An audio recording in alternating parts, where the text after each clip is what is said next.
Hello students, कल हमने lesson start किया था। लेसन नंबर 15 साउंड में हमने कल पढ़े प्रोडक्शन ऑफ साउंड। ठीक है, प्रोडक्शन ऑफ साउंड के बाद हमने पढ़े कि for propagation of sound there need a medium, whether it is solid medium, liquid medium और गैसियस मीडियम, है ना। फिर हमने उसके लिए एक एग्जांपल दिया था आपको। आज हम पढ़ेंगे फ्रीक्वेंसी ऑफ साउंड वेव्स। क्या पढ़ना है हमको? Frequency of sound waves. अब फ्रीक्वेंसी ऑफ साउंड वेव्स क्या होती है? देखो, वन कॉम्प्रेशन का मैंने बता दिया, आउटसाइड दी एयर कॉम्प्रेस होती है तो वहां का प्रेशर इंक्रीज हो जाता है, दैट मीन्स कॉम्प्रेशन। ठीक है, ये कॉम्प्रेशन एंड वन रेयरफैक्शन। जब स्पेस ज्यादा होता है, वहां पे एयर के लिए स्पेस ज्यादा होता है तो particles are go away from each other, है ना। जब गो अवे होता है तो वहां पे प्रेशर कम होगा तो वो कहलाएगा रेयरफैक्शन। तो साउंड वेव्स प्रोड्यूस होने के लिए one compression and one rarefaction is must. ये दोनों मिलके एक साइकिल ऑफ वेव बनाते हैं, दैट इज साउंड वेव। यहाँ पे डायग्राम बना है, डॉटेड लाइन है, ये वेव्स जा रही है साउंड वेव्स। यहाँ पे इंक्रीज प्रेशर है, pressure increase due to compression of air, है ना। प्रेशर इंक्रीज हो गया due to compression of air, so यहाँ पे compression. Reduce pressure that is rarefaction. फिर one compression and one rarefaction, ये दोनों जो दिख रहा है ये वन साइकिल है साउंड वेव्स। इसे क्या कहेंगे? Cycle of waves. इसमें आपको पढ़ना है, हमने क्या पढ़े? How vibration of tuning fork और any object that can be vibrate किस प्रकार जनरेट होता है। वाइब्रेशन उनमें कैसे जनरेट होता है? Due to compression and rarefaction in air. किसी भी वस्तु में जिनमें से साउंड आता है उनमें कॉम्प्रेशन होगा एंड रेयरफैक्शन होगा। कॉम्प्रेशन होगा, रेयरफैक्शन होगा, कोई उनमें से साउंड वेव्स बाहर आएगी। More details observe that actual vibration in the air, जो वाइब्रेशन होता है in the air density and pressure are as density and pressure. Actual in the air में उसका डेंसिटी कितना है तो प्रेशर कितना है, उस आधार पर वो मटेरियल वाइब्रेट करेगा वहां पे एयर में।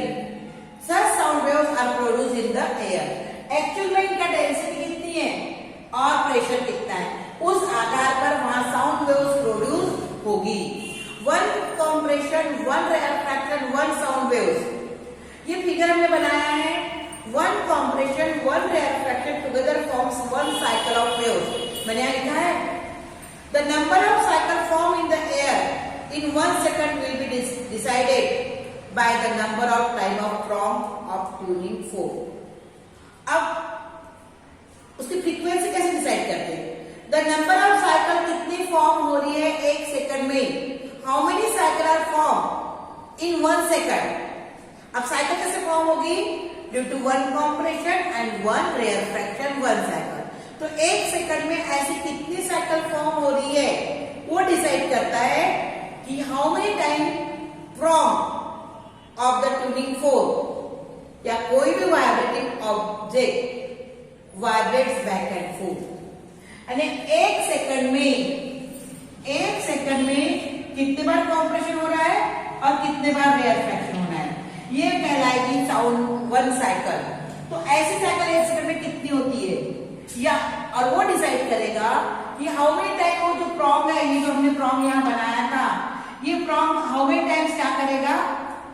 2 and 4 किस प्रकार से करेगा, दैट डिसाइडेड कि how many time tuning fork vibrate in 1 second. How many time tuning fork vibrate in 1 second? The number of such cycles that are produced in the air, the number of such cycles that one compression. Produced in air or any medium per second is called as frequency of the sound. कि एक second में कितनी cycle of waves, एक second में कितनी cycle of waves form होती है, that is the frequency of sound waves. What is sound wave? Frequency of sound wave. In 1 second, how many cycle of waves? In 1 second, how many cycle of waves form is known as frequency of sound waves. ठीक है?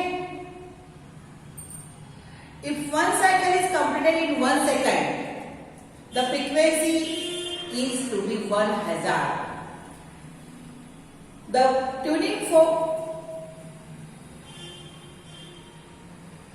जो है 512 times, उसकी कितनी है frequency 512, तो उसमें कितनी साइकिल होगी, तो साउंड साइकिल कितनी होगी 510.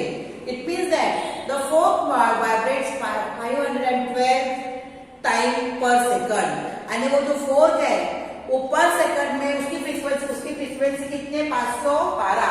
कितनी है उसकी फ्रीक्वेंसी 512 हर्ट्ज है ना. उसकी फ्रीक्वेंसी है 512 हर्ट्ज है उसकी फ्रीक्वेंसी. तो कितने बार उसमें कॉम्प्रेशन और एयर रिफ्लेक्शन हुआ, कितने वहां पे वेव साइकिल ऑफ वेव्स कितनी आई, वहां पे साइकिल ऑफ वेव्स कितनी आई 512. ठीक है, ये इस प्रकार से उसको गिना जाता है. The sound generate by the fork will have frequency 512 hertz.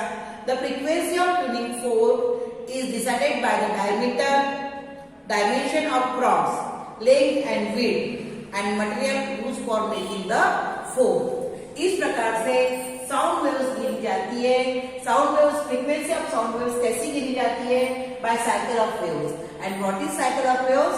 One compression and one rarefaction is known as one cycle. अब ये वन साइकिल 1 सेकंड में कितने टाइम्स होती है, that is the frequency of sound waves. And it is उसको काय में count करते हैं हर्ट्ज में. अगर ये ट्यूनिंग फोर्क की 512 बार हुआ है तो उसका कितना कहलाएगा 512 हर्ट्ज कहलाएगा. ठीक है, अब हमको यहाँ पे एक एग्जाम्पल देना है. मैं तुमको ये गिटार में एग्जाम्पल है वो समझाती. ठीक है, उस आधार पर जल तरंग तो देखा होगा टीवी में कभी, या ऐसा नाम भी सुना होगा जल तरंग का. अब हमको यहाँ पे जल तरंग में इस प्रकार से कप लेने, 1 2 3 4 5 और हमने यहाँ पे 6 7 कप लिए. यहाँ पे पानी भरा है, इसमें थोड़ा ज्यादा, इसमें थोड़ा ज्यादा, इसमें और ज्यादा, इसमें और ज्यादा, इसमें कितना, ये पानी भर दिया है ना. इन बाउल्स में हमने 5-6 बाउल्स में पानी भर दिया है.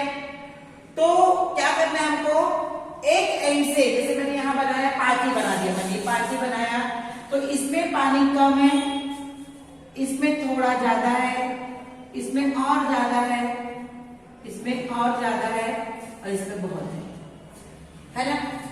तो ये ऊपर, ये यहाँ पे खाली जगह, यहाँ पे पूरी क्या रहेगी, एयर है ना. यहाँ पे एयर रहेगी, यहाँ पे भी एयर रहेगी. तो जिसमें ज्यादा स्पेस कम सब, तो इसके कारण क्या होगा, इस प्रकार से हमने 5 ऐसे बाउल्स रख दिए कांच के या स्टील के. ठीक है, उसमें पानी भरा है, इस प्रकार से कम ज्यादा इस प्रकार से भरते गए पानी, है ना. पानी भर दिया. The sound generated by each cup will be different. अब इनमें हम एक चम्मच या टॉन्ग यहाँ बजाएंगे, तो इससे निकलने वाला साउंड 1 2 3 4 5 पांचों का sound differ from each other. Why it is so? ये पांचों बाउल में से अलग अलग साउंड आएगा, जबकि सभी बाउल एक जैसे हैं, हाइट लेंथ में विड्थ में सब एक जैसे हैं, फिर भी साउंड अलग अलग आएगा. क्यों? क्योंकि हमने उसमें जो वाटर का लेवल है वो सब में हमने अलग अलग बनाया. ठीक है, एक में कम, एक में ज्यादा, फिर ज्यादा होते हुए आगे चलते हैं, है ना. When it comes the wave are set up air column above the water level in the cup. The frequency generate wave depends on the height of the air column. अब क्या होगा, फ्रीक्वेंसी क्या पर डिपेंड करेगी, ये जो frequency है जब हमने इसको बजाएंगे तो क्या भी डिपेंड करेगा, वो एयर कॉलम पर। तो फ्रीक्वेंसी इसमें इस प्रकार से रहेगी ये, तो ये जो उसका different, there is difference in water column, तो एयर कॉलम में डिफरेंस आ गया। That's why sound is different from different bowls.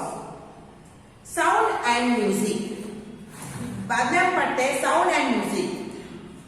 अब ये एग्जांपल हमने लिया है, तो साउंड एंड म्यूजिक क्या होता है, फ्रॉम द अबव एक्टिविटी से क्लियर होता है कि if the frequency of sound waves is change, frequency change हो गई तो डिफरेंट साउंड प्रोड्यूस होगा। If frequency change, sound change. Sound is produce, sound waves is different frequencies produce different sound notes. अलग अलग frequencies में अलग अलग sound notes आती है। अब फील्ड ऑफ म्यूजिक में वहां पे बहुत सारे there is various types of musical instrument, जैसे कि बहुत सारे म्यूजिकल इंस्ट्रूमेंट्स है, जैसे वायलिन, सितार, गिटार, सब में स्ट्रिंग्स है। अब वो स्ट्रिंग्स जो होते हैं उसमें, वो स्ट्रिंग दैट प्रोड्यूस साउंड। अब उनकी लेंथ जो होती है ना, उसके लेंथ के आधार पर उसका म्यूजिक डिपेंड करता है। ठीक है, जैसे फ्लूट्स बजता है, बांसुरी, शहनाई बजती है।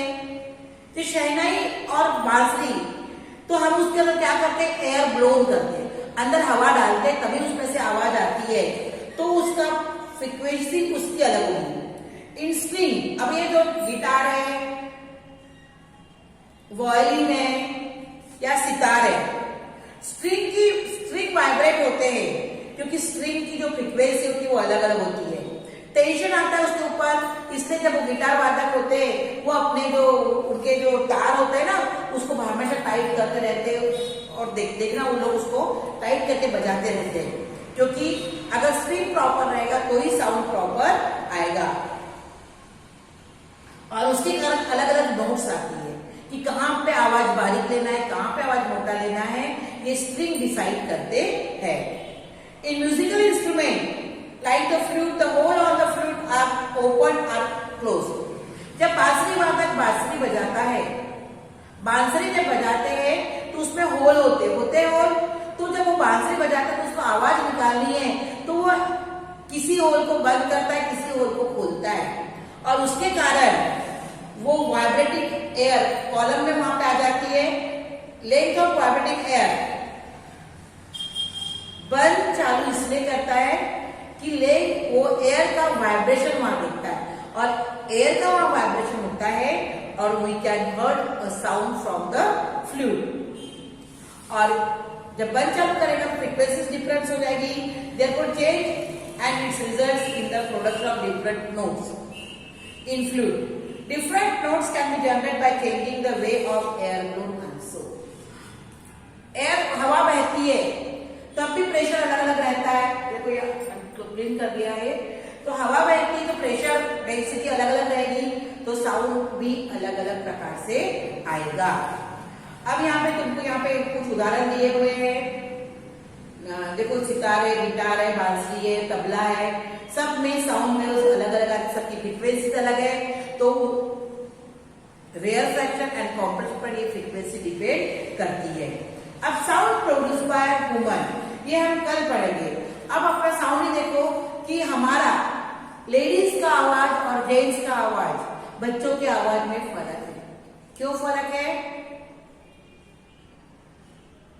ओकल कॉर्ड मेल में 20 सेंटीमीटर है, फीमेल में 15 सेंटीमीटर है, और बच्चों में उनसे कम है। तो ओकल कॉर्ड के आधार पर यह डिपेंड करता है कि उनका साउंड। ठीक है, आज हम इतना आपको